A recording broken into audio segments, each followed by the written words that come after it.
J'ai samplé ma propre voix, que je joue comme un mélotron. Souvent, je me suis senti très aliéné dans ce monde d'ingénieur. D'un côté, ça peut être très bien quand c'est bien reçu et que tu sens qu'il y a eu une connexion. D'un autre côté, tu te sens aussi très vulnérable. En fait, c'est des années de formation et d'expérience de scène.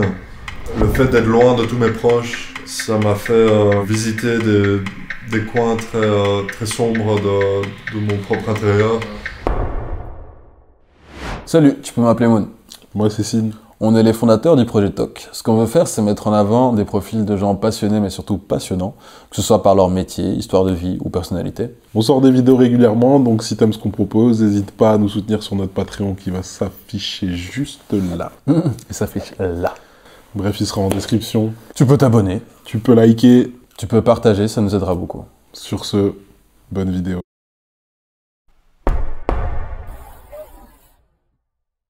Bonjour Léonard. Salut. Est-ce que tu peux te présenter? Bien sûr. Donc je m'appelle Léonard, je suis d'un côté je suis musicien, performeur, compositeur, et d'un autre côté j'ai un travail en tant que développeur pour une marque de synthétiseurs modulaires à Bruxelles. Alors tu es musicien en plus d'être chanteur, tu as commencé avec quoi comme instrument et t'en es où? Et quel est ton rapport avec les instruments? J'ai eu la chance d'avoir une formation de piano classique quand j'étais jeune, très jeune. Quel âge J'ai 4-5 ans Ah ouais, quand même. pour commencer. Très classique, qui a été jusqu'à mes 11 ans. À 11 ans, j'en avais marre. Mon grand-père est décédé aussi à 11 ans, et mon grand-père improvisait beaucoup au piano. Et au moment où il est décédé, je sais pas, j'en ai eu marre d'avoir les cours classiques hyper rigoureux, et j'ai décidé d'arrêter. Et le fait d'arrêter m'a rendu d'un côté très triste, mais d'un autre côté m'a poussé à commencer à enregistrer, à improviser et à écouter la musique vraiment comme j'aimais l'improviser et la jouer. Donc plus de partition, tout se faisait à l'oreille. Et c'est à partir de ce moment-là que j'ai vraiment développé l'oreille. J'ai commencé à faire du piano pour moi. Et j'ai acheté une guitare électrique vers mes 11-12 ans. Je l'ai appris. C'était ton premier instrument? Premier instrument, vraiment, c'est le piano. Ouais. Et la guitare électrique, je l'ai achetée vers 11-12 ans et je me suis formé en autodidacte complet. Ok. Tout en commençant à composer, à expérimenter, à écouter des morceaux que j'aime bien, les imiter. Et ça a formé mon oreille, en fait, très fort. Et quand on forme son oreille, à partir d'un moment, on arrive à jouer ce qu'on entend dans sa tête. À créer. À créer. Et donc j'ai commencé à créer vers 13-14 ans. D'abord sur bande, sur vieille cassette, et puis très rapidement Ableton Live. Où j'ai découvert des groupes de musique, des artistes de musique électronique expérimentaux qui m'ont vraiment ouvert les yeux. Et je suis retourné à l'académie classique, en fait, quand j'avais 16 ans, parce que j'avais vraiment envie d'améliorer ma technique de piano classique. Et là, j'ai repris des cours, mais sachant très bien que je voulais juste la technique là. Et à côté de ça, j'avais tout mon univers à la maison où je pouvais créer autant que je voulais, quoi. Ok. Donc, j'ai une formation très musicale étant jeune. Commencer par le classique. C'est ça, après, ouais. Donc en fait, donc j'ai une formation classique à la base et qui est devenue très électronique, plus avec l'intérêt et l'âge. Ouais. Mais du coup, tu joues toujours, quand tu fais tes lives, tu as toujours guitare? Les lives en général, c'est synthé, chant, effets électroniques et guitare. Et le chant, du coup, c'était quand t'étais petit? Ouais, le chant c'était, j'avais un rapport très bizarre au chant. C'est que j'étais influencé par des artistes qui chantaient en voix de tête, falsetto, donc comme des artistes comme Radiohead et tout, mais même quand j'étais petit, j'adorais des artistes comme Mika ou des trucs comme ça et tout. Et ils chantent avec une voix très juste. Et quand j'ai commencé à enregistrer, j'utilisais ma voix pour faire des sons derrière, mais j'étais très timide. Et puis petit à petit, en enregistrant, en jouant en live et tout, j'ai pris la confiance et maintenant j'arrive à être complètement à l'aise avec ma voix très haute, qui peut en même temps être très basse aussi, mais en live c'est souvent une voix très haute. Et donc c'est une question de confiance, et à partir du moment où tu l'as, tu l'exploites à fond, quoi. De maîtrise et de confiance, pas que Ouais. tu sais que tu... Mais j'ai jamais eu de cours de chant ou des trucs comme ça. Ok, Ouais. c'est dingue. Bah, je dis pas que je chante bien, mais Non mais juste- j'arrive à me reposer sur ce que je sais que j'arrive à faire en chant et ça me suffit en fait. Ouais. Pour l'instant. Ma perception de ta musique, c'est comme un mélange de beaucoup d'émotions, de moods ou de sonorités qui me parlent, tout en gardant un côté un peu expérimental maîtrisé. Précisément, Threatening Morning, elle parle de quoi cette musique? A Threatening Morning. Ouais. Alors, A Threatening Morning n'est pas encore sorti en disque ou en truc, mais je l'ai déjà joué souvent en live et il y a une version live qui est sortie sur YouTube. All seems bright and beautiful and green all now can be seen. Je crois que tu l'avais fait au Reset. Je l'ai joué au Reset, tout à fait. Ouais.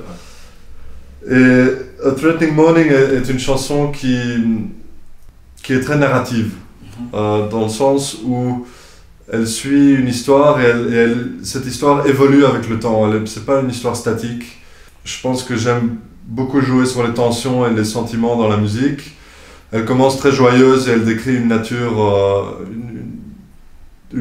qui se lève le matin et qui finalement tombe un peu dans l'angoisse. Et ça reflète un peu peut-être un moment dans ma vie à cette époque-là où j'avais beaucoup d'angoisse et de dépression et c'était le moment où tu te réveilles en pleine forme et il est midi et ta dépression est déjà retombée et tu te sens déjà complètement foutu. Et donc ça décrit un peu a threatening morning, c'est un matin menaçant, et donc c'est exactement ça que ça décrit. Ouais.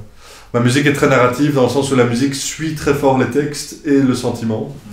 Et donc là aussi, dans les sons, j'ai j'ai samplé ma propre voix, que je joue comme un mélotron, qui est un vieil instrument des années 60, qui en fait joue des samples. Donc c'est le premier sampleur. C'est un instrument qui ressemble à un petit clavier blanc, et quand tu t'appuies sur une touche, il y a une bande qui tourne. Mais alors, ce qui est très intéressant avec cette bande, ce qui reflète aussi dans la chanson, c'est qu'elle commence très bien et très joyeusement, et au plus tu la gardes, au plus le son de la tape se dégrade. Et donc j'ai enregistré ma propre voix, qui chante au début juste et après faux. J'en ai fait un sampler, donc un mélotron, où quand je joue les accords, ça joue juste comme un chœur très juste, et au plus je garde les notes, au plus ça commence à se détenter. Et alors j'utilise ça en plus de ma musique, donc il y a ma voix de tête, qui est accompagnée par ce chœur, et à chaque fois ça se dégrade un peu, et j'utilise un effet de delay analogique pour dégrader encore plus. Et alors la fin du morceau est très, un peu comme pour Björk ou des trucs comme ça, devient très harmonique et très menaçant. Voilà. Donc c'est un morceau qui je pense me reflète très bien en tant qu'artiste, et j'aimerais bien le mettre en tant que premier morceau sur l'EP ou l'album qui sortira bientôt. Deux cow-boys. Ouais. Est-ce que c'est arrivé, c'était pendant le confinement? C'était en plein confinement. Raconte. C'était en plein confinement, on s'ennuyait très fort. J'avais trouvé ces accords très menaçants, un peu cow-boy. Je pense à des accords un peu menaçants de guitare qu'on peut avoir dans les films années 60 de cow-boy, comme arrive à très bien reproduire Portishead. Je sais pas si c'est pas le groupe. Ils sont très fort influencés par la musique des années 60, surtout en Ennio Morricone et des trucs comme ça, et c'est souvent de la guitare un peu très sèche et un peu violente. Ça raconte une histoire de deux cow-boys qui se baladent dans le désert et qui sont au départ amis et qui finalement commencent à avoir peur l'un de l'autre, prendre distance et commencer à avoir vraiment peur l'un de l'autre. Qu'on me dise pas que tu n'étais pas là, je te deux places à la fois. Et qu'on me dise pas alors que tu te souviendras, deux places à la fois. Je pense que la peur sociale est souvent là dans mes chansons, un peu se sentir vraiment menacé par des gens. Et ça se reflète, je pense, dans les accords, dans le texte, qui est le seul texte francophone que j'ai écrit. Explique-moi Copenhague Tracks en entier. Donc Copenhague Tracks, j'étais à Copenhague pendant 1 an pour des études d'ingénieur en acoustique et en son. Je vivais là-bas dans une chambre seul dans une famille et la famille je vivais dans une famille, j'étais assez isolé et c'était un moment où j'avais juste pris quelques synthés de Bruxelles parce que je restais quand même pendant 1 an et le Copenhague Tracks a surtout été écrit sur le Korg MS-20 qui est un synthé classique de chez Korg qui est très renommé pour ses filtres et ses manières de processer, ou je sais pas comment dire, de traiter le signal de manière très sale et très filtrée. Et c'était, pour moi, Copenhague Tracks, c'était vraiment un journal intime que j'ai eu pendant toute cette année, où j'étais assez aliéné de tout mon monde à Bruxelles et là-bas. C'était en quelle année plus ou moins ? C'était en 2019, 2018.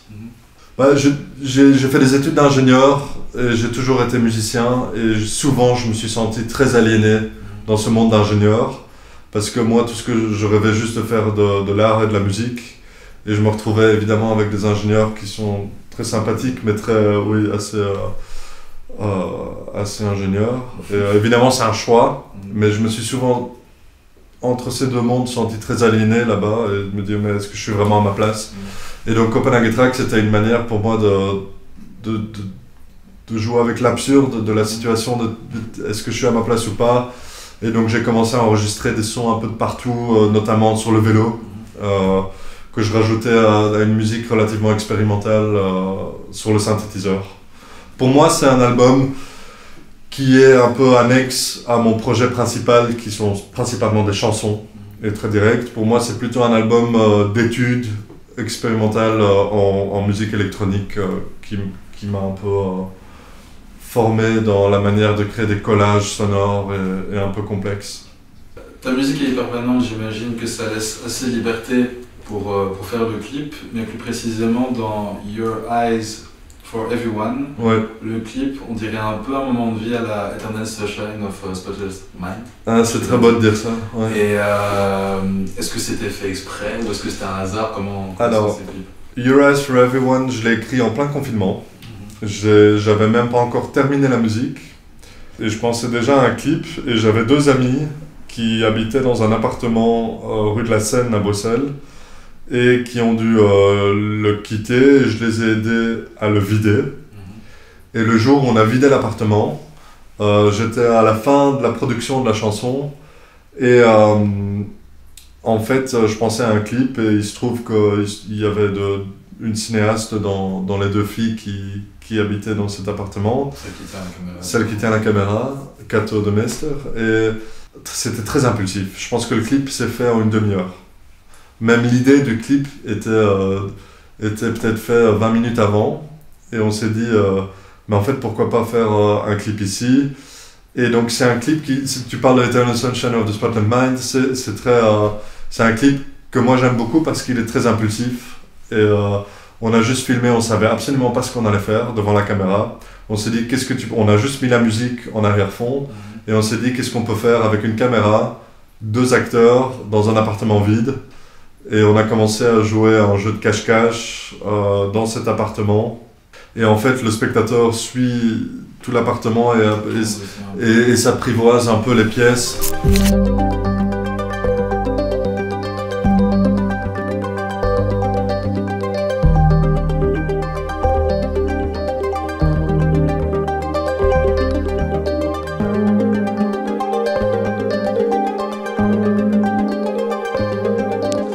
Et moi j'aime beaucoup ce clip parce qu'il est très réel, dans le sens où il n'y a rien qui est acté.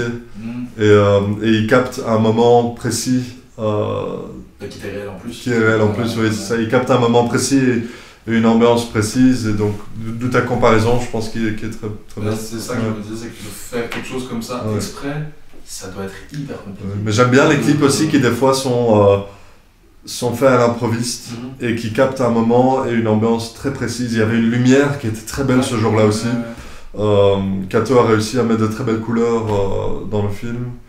Et voilà. Dans ta musique, il y a des petits univers. Quelles sont les images que tu as en tête au moment de la création? Est-ce que tu as des livres, des films, des mangas ou des séries ou quoi que ce soit qui... Ma musique, comme je disais, est assez narrative et elle part souvent d'une idée, d'un sentiment très précis. Je l'ai expliqué notamment pour A Threatening Morning.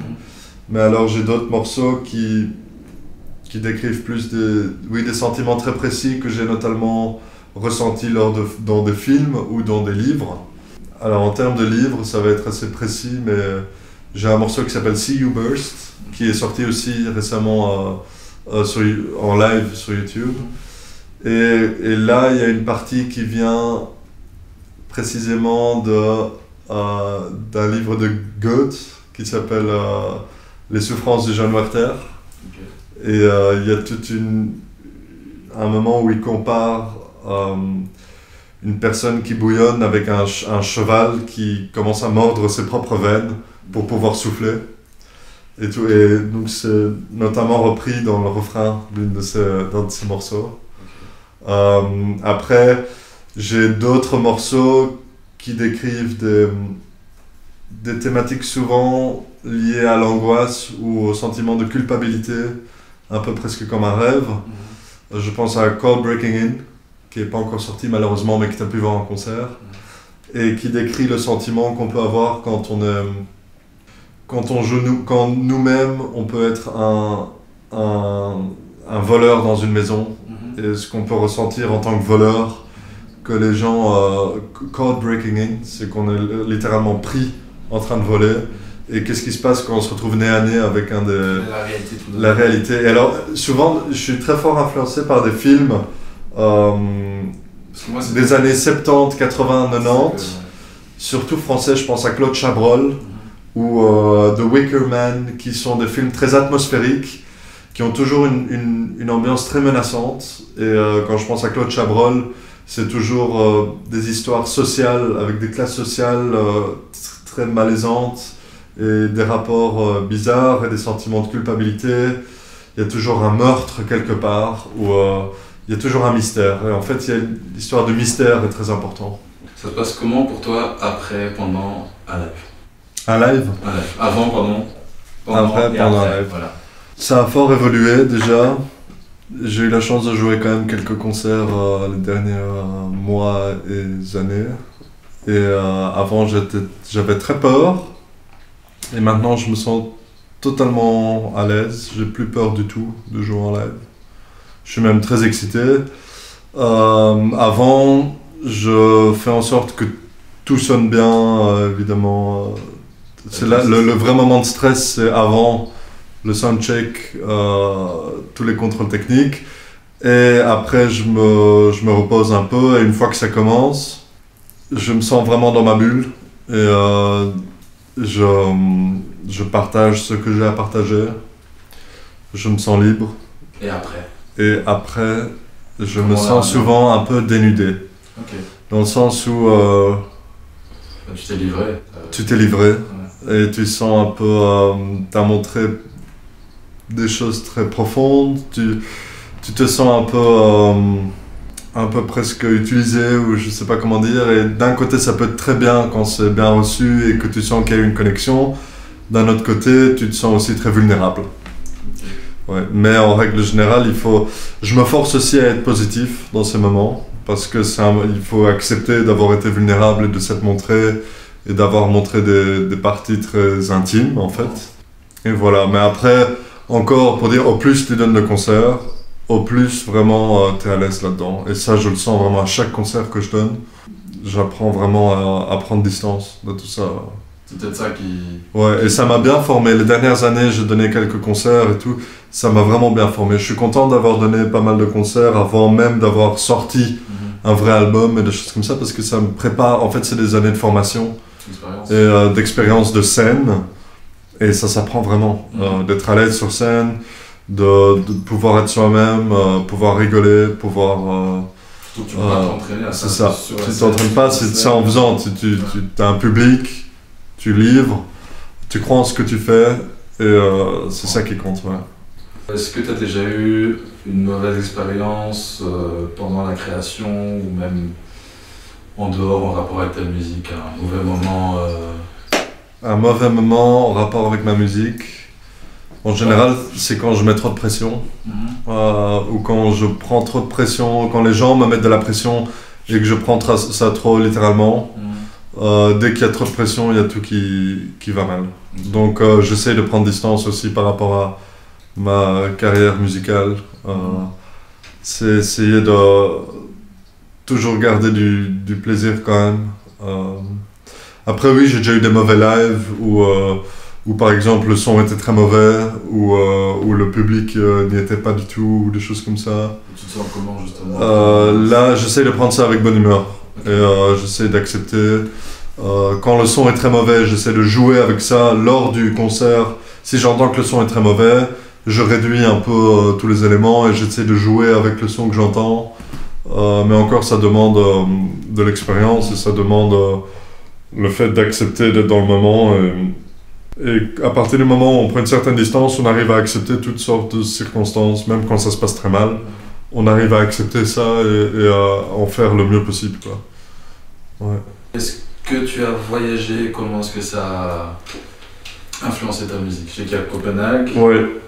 mais du coup... Ma musique est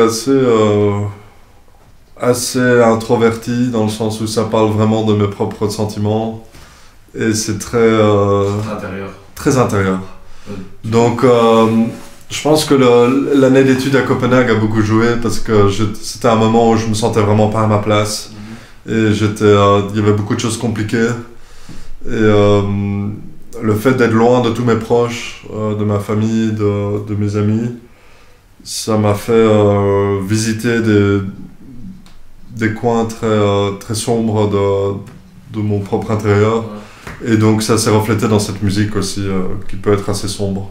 Ouais, mais j'étais persuadé, en écoutant un peu tout, qu'il y avait eu plusieurs voyages, plusieurs pays, mais au final c'est ton intérieur qui fait voyager. J'ai voyagé pas mal, mais je pourrais pas dire que ça influence tellement ma musique. Non, mais c'est plus ton intérieur. C'est des voyages intérieurs, ouais, plus que des voyages extérieurs. J'adore voyager, j'adore rencontrer des gens, ouais. Mais je pense que ma musique c'est un peu ma vie intérieure digérée, si vous voulez, donc très personnelle. Okay. Ouais.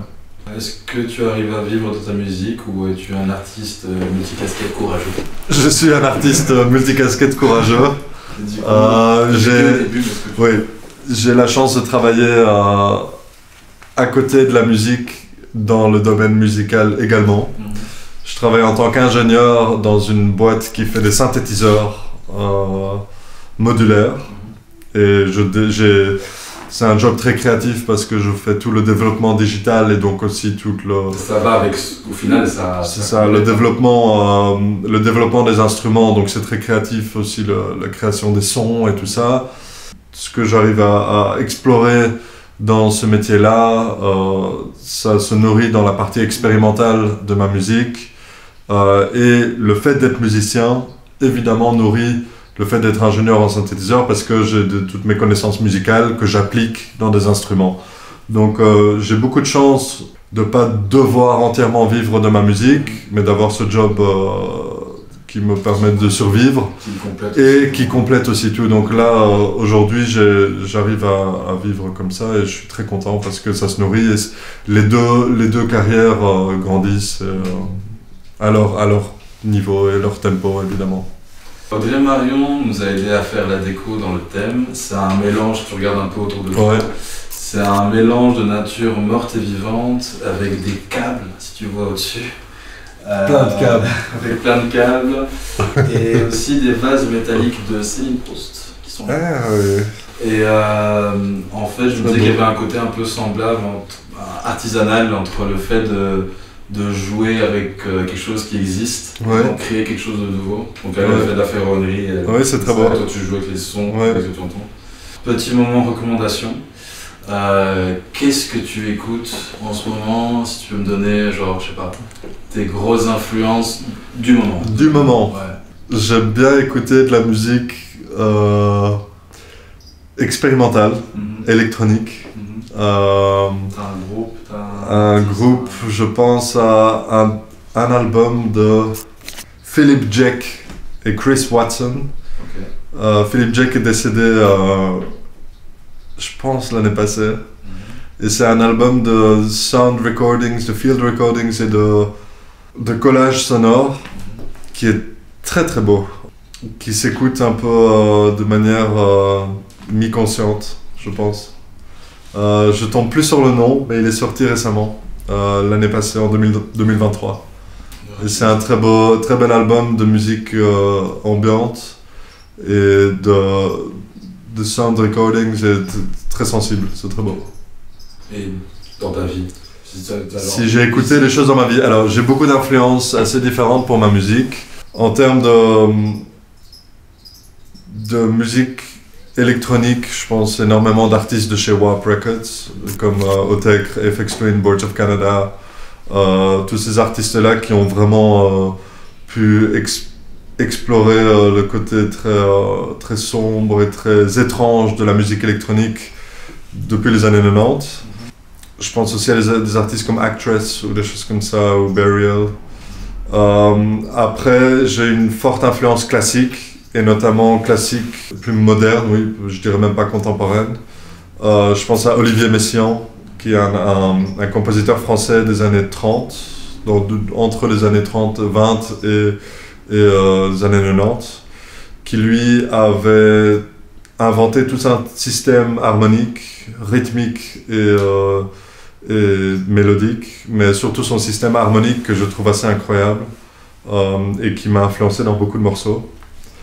Et après, en termes de songwriting, parce que finalement mes morceaux peuvent être recherchés musicalement, électroniquement et tout, ça reste des chansons.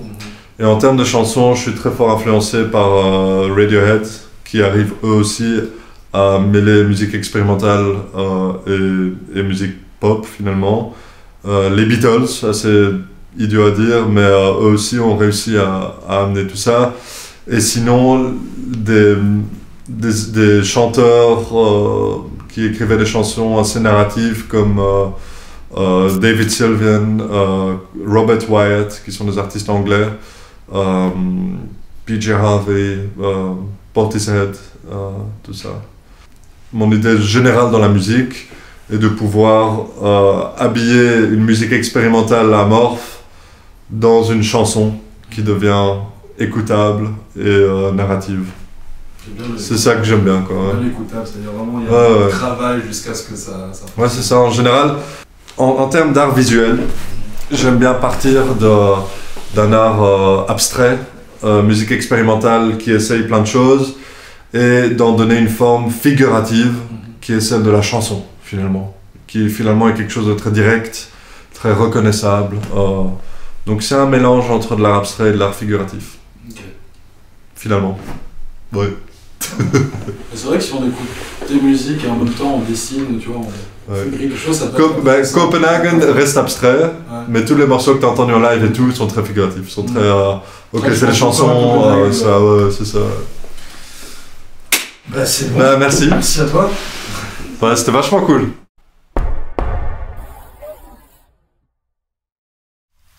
Abonne-toi. Mets la cloche.